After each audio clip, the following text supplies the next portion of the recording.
So in today's tech tip, I'll be showing you how to pair and set up your Powerbeats Pro tools to your iPhone. Okay, this is very simple. All you have to do is make sure they are charged, and then you want to open the case next to your iPhone. Now once you do that, they're going to get detected automatically through the W1 chip. So just tap on connect,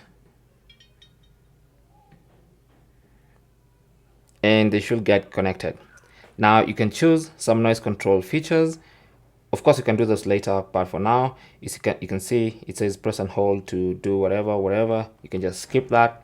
I'll be making subsequent videos on all this. So just like the AirPods, it's really that simple. Okay, so you can see the battery percentage. It's literally that simple. Okay, thanks for watching. Comments and questions down below, and good luck.